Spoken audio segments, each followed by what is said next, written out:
Ơi đập bay. Bay mau. Cu bẹ mi mông kì.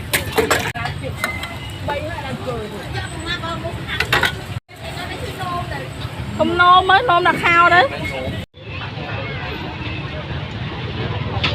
Ngon nha mấy đám không? Đi ra thì cô bỏ tiêu đi.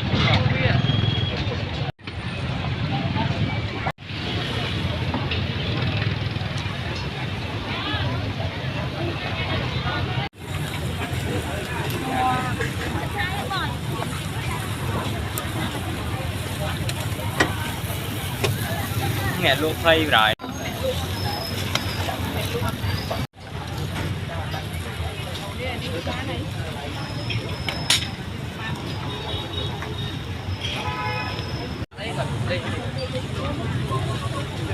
Ăn bắp ngon rồi, ăn bắp ngon.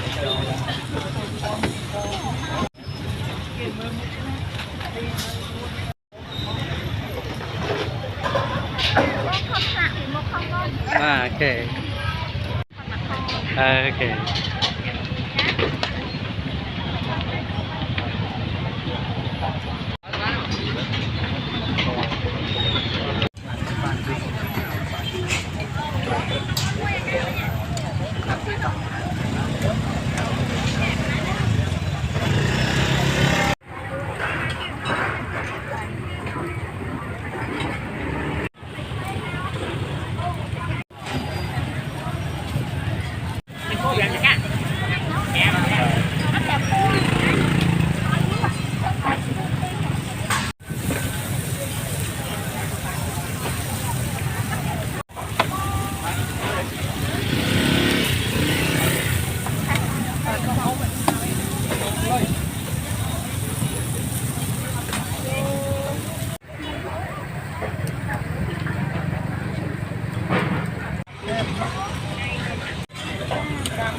Hot à.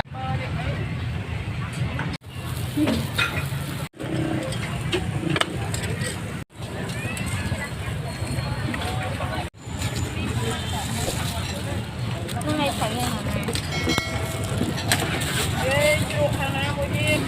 Cao vậy?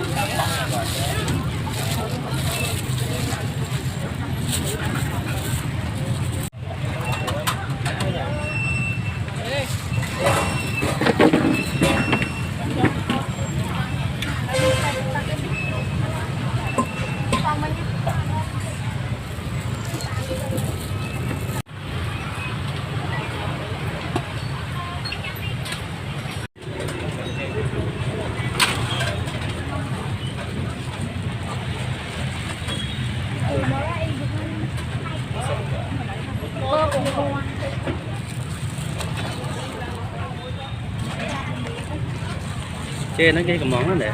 Chà.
Nên những cạnh này là mình tới là tay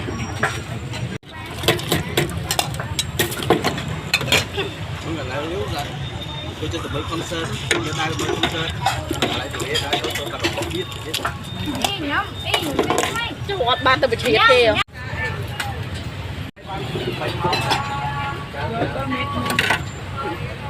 ơi đập bay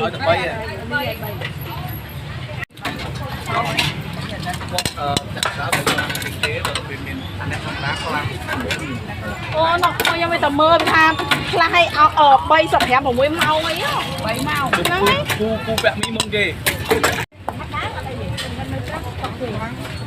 có thực tế chứ làm chứ nó là anh cũng ra chuyện bay hay là cười không nôm mới nôm là khao đấy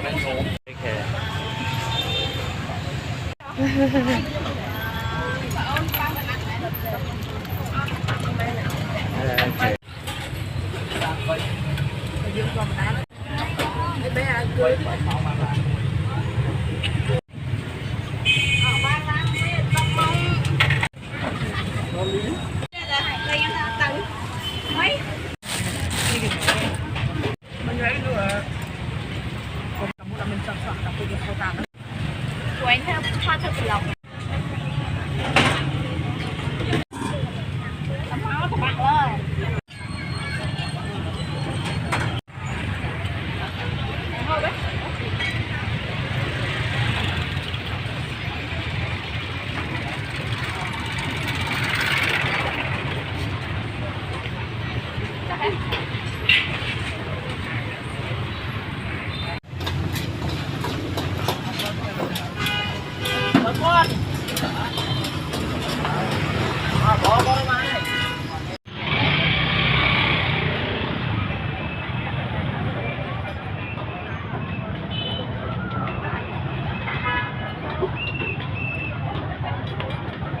con